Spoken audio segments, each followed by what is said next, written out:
Hey, everybody, I'm Jody Vance. And I'm George-Affleck. And we are back with Unspun 2025. And do we ever have a lot to talk about? Fires, Trudeau resigns. We've got Rustad wanting a recount. We've got how the premiers are responding. We have so much, George. So much on Unspun.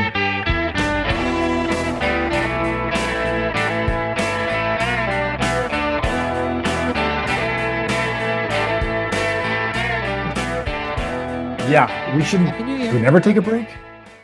Did you not say when we started this podcast that there would be times where we might not even have anything to talk about? I know. When will that be, George? Yeah, I know, and we're getting DM'd on Twitter or X all the time by some of our loyal fans. Come on, you guys. But where are you? Are you coming back? Yes, we're here. We're back. And we have a lot to talk about. But before we get to politics and the spin, well, some people are trying to make this political. The wildfires that are happening in Los Angeles. It is crazy. I can't even get your head around it, all right? It's like West Kelowna times 10. It's like insane. 20, 30. Like it's... And yeah, I was watching Anderson Cooper yesterday, like literally on that street. And the whole street's on fire, and he's standing. I'm like, dude, what are you doing, little Anderson Cooper? But yeah, and things just exploding, and you just see the aerials now of the devastation. It's crazy. I have some friends over there. They got out of their house. Their house so far is fine, but they're in the hood. Same. I've got a couple of really good friends who are there that actually don't know each other, but they live. One of my former neighbors from on my street where I live right now. They just moved down there last year, and they're son's school is burnt down, and they're in Brentwood, which is next to the Pacific Palisades. I lived in Los Angeles for a couple of years in my 20s, and this is literally the backyard of where I lived. And it's like Georgia and Granville, and the fires coming from Horseshoe Bay, Burnaby Mountain, and Ladner. Mm-hmm. And it's all coming towards you because the wind's blowing in your direction. That's how unbelievably and people, do you see the gridlock yesterday? Anyways, I could go on. And no water to put it out. No water to put it out. Well, I look up on those North Shore mountains, and I know you can have infrastructure that feeds those properties, but when the power goes out and the pumps don't work and the things don't there are risks, and I think we're going to be talking about home insurance moving forward. Home insurance is going to go up, is what's going to happen. All of it. Yeah. If you can get it, but you have to get it in order to, it's so wild. Anyways, a bit triggered. So we should have actually started with a trigger warning for people who but we've witnessed so much devastation here due to wildfires, right? Like there are people across the province, across the country who watch this podcast. And for me, because I wasn't experiencing the fire damage in the heat dome, but as you well know, I was in the heart of it. That's how I got my job at Al Jazeera, as they asked me to do a live hit from basically ground zero after Lytton burnt down. And there's something about it when you've gone through it. Like I look at it, all the Angelinos who are going to be traumatized for generations to come. It's just unbelievable how many houses were wiped out. Anyway, and it's ongoing as of 11 a.m. on Thursday, January 9th. It's not over. So, here's your segue, George. What is over? Biden? No, I was going to say Trudeau, but nice one. Dropping stuff. Justin Trudeau resigned. Yes. You called it. Yes, I called it. I mean, I was 2 weeks late. Sorry, everybody. But I didn't. I said, okay, well, it'll be after Christmas, the first week. And I think I called that. I said Christmas. I think I said that back in July, or June. It was middle of summer. It was way back. Yeah. There's no coming back. We talk about this all the time when your caucus starts turning against you. And they were back then saying, oh, it's just the lower, they're not important caucus members. But I'm like, man, when anybody in your caucus starts going out public, you're screwed. There's just no coming back from that. You just can't. And he should have resigned in September. He really should have. There was a federal election happening in America. We knew that. We didn't know what was going to happen. People thought that the Democrats would win again, but they didn't. And if he'd called it if he'd stepped down in September, we'd have a new leader, maybe had our election by now. And now we're facing this nightmare with Trump freaking us all out. And we don't have a leader. We don't have a party. We haven't got a parliament. We haven't. It's crazy. So let's get to Trump in a moment, because you did call that, and the writing was very much on the wall. And then we were on hiatus we were just going on hiatus around when Chrystia Freeland pulled her. That was our last show we did, right? If memory serves. Yeah. I've done a bunch of radio in between, and you and I talked in between. So I'm like, which one was the podcast? But I mean, if ever there was the most obvious flag or trigger, it's when your deputy prime minister, who has literally been your most loyal, like standing next to him, nodding for, really, seriously, and finance minister, and a very, strong presence in the party, if you will. And a lot of people, even as they were holding their nose about Trudeau, were looking to Freeland saying, well, I mean, at least we got smart there. And so, but seeing that break, like, why wasn't that just an automatic for him? What do you think was going on in the mind of the outgoing prime minister? Well, I think the GST, as it was reported, she was very upset about the GST thing waiving, a very desperate move on his part in the dying days of his government to try to pull a PR stunt, basically, that confuses everybody and had no value to anybody, but he thought it would be great for his political career. And she said, no, this is bad for our finances. I'm in charge of that. And it's bad politically, and it's just not gonna do what you're doing, and you're not listening to me, so I'm out of here. So what was his mindset, though, after that, is my question to you. Is like, how does he not exit stage left, like almost immediately? How does he think that, telling her on Friday that he's going to fire her on Wednesday? It's like, what?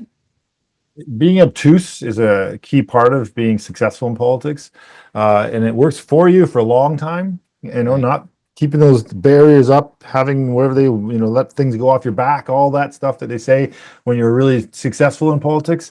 But when things go badly and those things are still there, then they just come off as obnoxious and out of touch. So it's the same technique, because you're just in denial, and it just happens to be people that you used to be with together now are doing what the opposition used to do to you, which you used to go, yeah, you just do that. But now suddenly it's your own people. You're still in that mode of like, well, but you're in protection mode when you're a politician. I know that. I was in protection mode for 7 years in office. I had never got out of protection mode.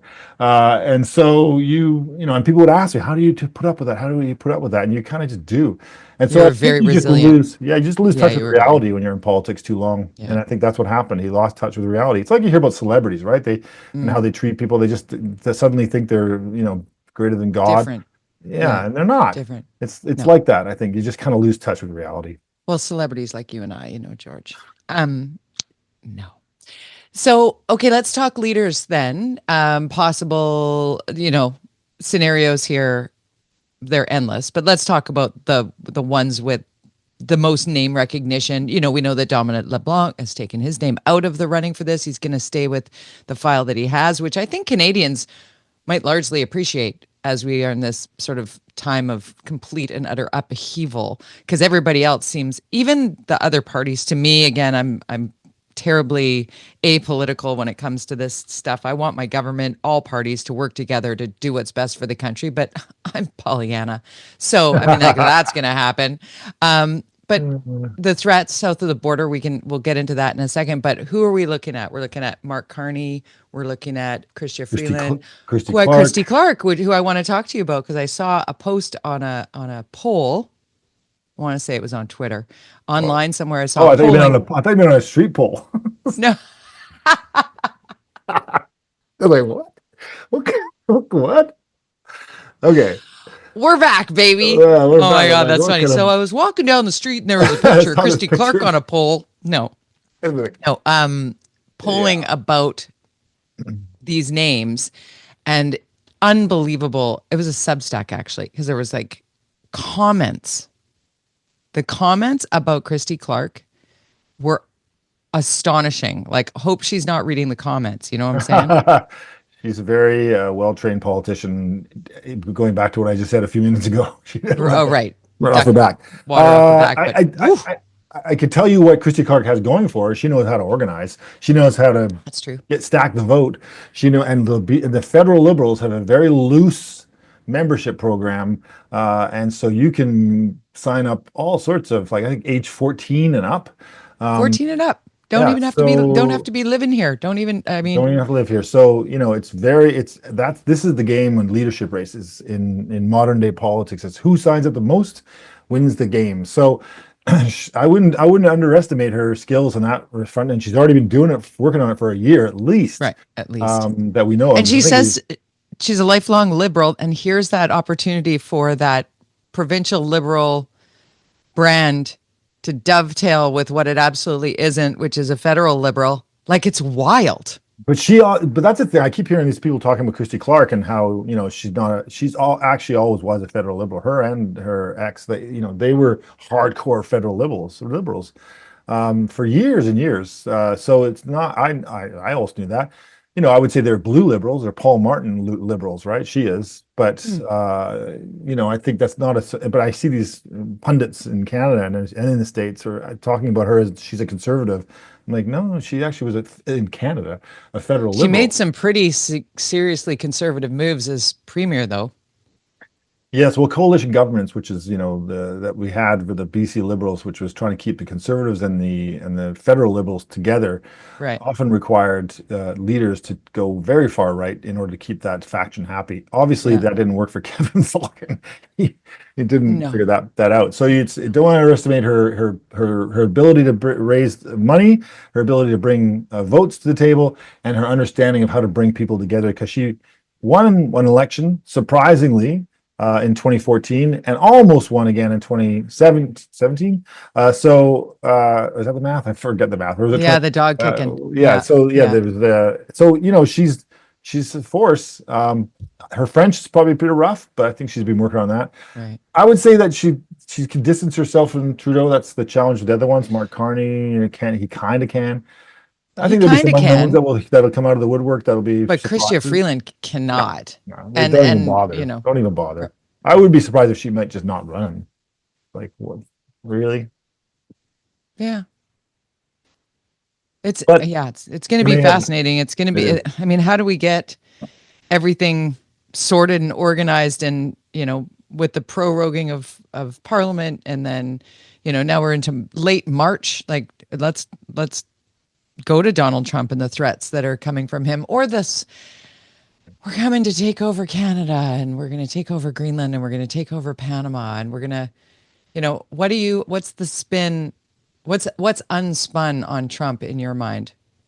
Well, I mean, when Trump, are these things distractions? Are they serious? Are they, he was going to build a full wall across, to Mexico. That never happened.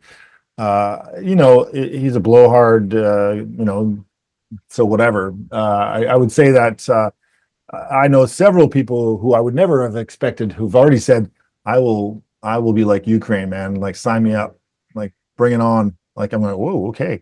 We're going that route. So I think, wow, there's normal people that are saying, no way. Like, Canadians don't like, we like America and we like going there. We don't want to be. I don't know many people that want to be Americans. No, I really don't. I think we're very proud, but we're Canadian, so we're not proud, obnoxious proud. Right. And I think if this is Poilievre's biggest risk is Trump. This guy could screw it over for him. If the Liberals choose a really good leader, and if the NDP had a good leader, that they could benefit from this. But if the Liberals find a good leader, and Poilievre gets too tied to Trump and this whole invasion of Canada, and it looks like he's willing to accept this as a possibility, that guy is toast. He's toast. Yeah, so but then being very careful. Yeah. He's going to lose. He is. I love listening to MAGA try and pronounce his name. It's very funny. It's very funny. They've literally never heard it spoken, so they're doing what many of us north of the border did when he first sort of came on the scene, and we're parley over there. But he's with Donald Trump speaking his name, it won't help for him to say that he's kind of got this, because Unspun, we do have to prepare for the inevitability of a conservative government federally, do we not? No, I never think that no politician should No? think that. No, I don't think so. We have a minority government here right now with, it really depends. It's all down to Quebec. And so basically the Conservatives have lost Quebec now because of this. I would say that they'll go wherever they can, but they won't go conservative. I'm writing this Most down. likely. January 9th. January 9th. Because I would say called it. if America wants to invade Canada, I'm pretty sure Quebec's not going to be very happy about that. No, I don't think so. I don't So, think so. and if they but I find that interesting on it because you sit around how many social tables have we sat around over the last number of weeks, but through the holiday season, and people of all walks, all ages, everything, were so ready to see the backside of Trudeau, for lack of a better way of putting it. Like, there was some saucy language. People were very like, yeah. And I was sitting at the table and like, you know what the alternative is, right? Like, are we having a conversation about what that looks like? I get it. You were done with him. I got it. But what next? Yes, I know. It's funny and it's funny that those same people, and I was never a huge Trudeau maniac kind of guy, but those same people sometimes are the ones that were, and you're like, so what happened? Just because what happened? Just because the messaging is different, or he's not doing much out of that's surprising to me. He always said, "Let the budget will figure it out itself," and he won 3 elections with that mantra. So whatever. I just think that the momentum is gone, and he's overstayed his welcome, and you've said that for years. Politics. Yeah, I did 7 years. I'm out. You're out. Yeah. People still hate me or love me. They don't. We wanted you to come back in. That's right. They do. There's an election coming. Yeah, they do. I think you're a good politician, George-Affleck. You are. And when we're talking about, how our federal government may or may not manage what will be an economic squeeze at the very least from a Trump presidency. I mean, that's coming. Like, we all just need to buy some lentils, stock up on the things that are Canadian when in season. Do you know we provide the lentils for the entire world? Like, we are the lentil capital of the world. We gotta buy Canadian goods. That's not to say we boycott American goods. I won't. I'll still be traveling to the US. I'm still gonna do it. I learned that lesson in going to Palm Springs on election day.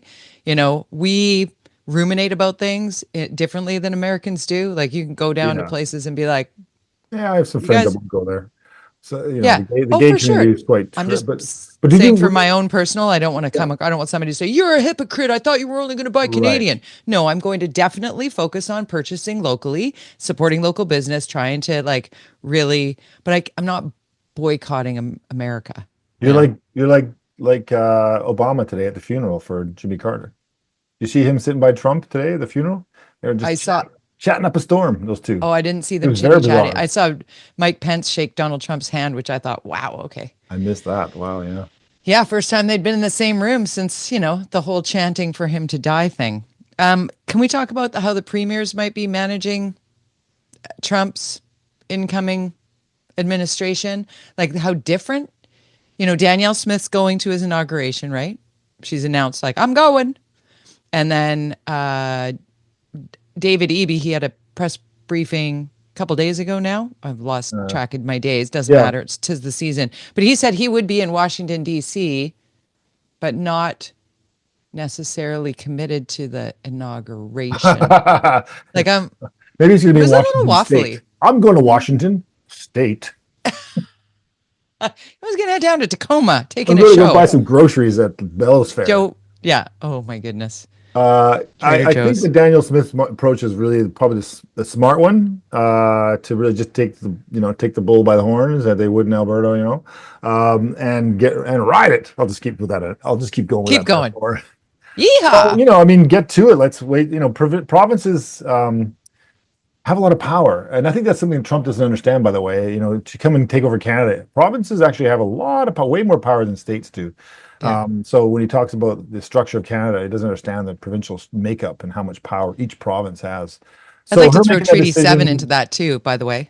What's that? Wouldn't mind throwing Treaty 7 into that as well, because they're more than just the things you think you know about Canada there, guys. Right. Yeah, exactly. And then the fact that Quebec has a different, whole different system. Yeah. So, and then I thought, the Doug Ford's process has been interesting. He's been, that guy, I mean, he's got an election coming up, and, I saw him on Fox just Yeah, I taking saw a that. beating in the weirdest, like this guy was like, Jesse Waters. he's saying, imagine the tables were turned. Like, what are you talking about? But he was all smiley, taking it all in. Yeah. It was very interesting approach. He's sort of taking a beating, smiling his way through it, which I'm trying to figure out, but he's also being very clear saying, but he's also talking about the numbers, which I don't know. This is a diplomatic issue.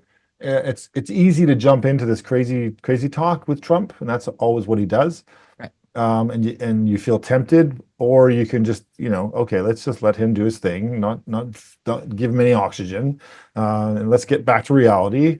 Trudeau's, impulse after he steps down is to put out the craziest tweets he's ever, I loved it. It was, Snowball's chance in Snowball's hell. chance. So, and then he Okay. did another tweet that was similar, but not as hard. He kept them both up. Anyways, so, he wouldn't have done that if he wasn't leaving, because generally you just got to be diplomatic. You just got to, but then of course voters want you to be aggressive. So I think the premiers have a great chance.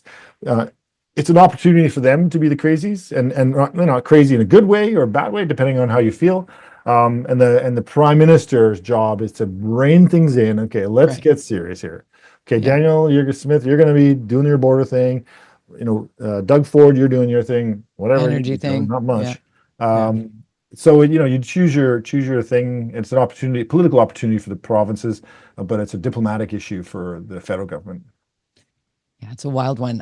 I watched that Doug Ford on Jesse Waters, because Jesse Waters is the most unserious broadcaster going. Like, he is the definition of clickbait and say the most outrageous possible thing that walks just as close. He literally said to Doug Ford that, I'm insulted that you don't want to be American. It was just like, yeah. What? I would smile my way through that. Like, what are you talking about? Yeah. Would have been my reaction. I don't know how I would respond to it. I was kind of like, wow, this is like going on there was not the best move. I know. It was making me mad, actually. I saw the Netflix Jerry Springer documentary, and there's a clip. It's all about Jerry Springer and the whole rise of this crazy journalism, right? Yeah. And he was the instigator of it all. And there was a clip that I remember him apologizing for creating the monster that he created. Yeah. He at the time said it's just TV, but when he aged, when he got older, he was like, I created he normalized it. I made it a monster, and we have Fox. So I want to go back to that, what you were saying about, the water off the duck's back, what have you, just with our last couple of minutes here, because we could go on and on. There's so much to talk about this week. We'll be back next Thursday. We're going to be here every Thursday. Unspunpodcast.com is where you find us. Like and subscribe. Get in the program.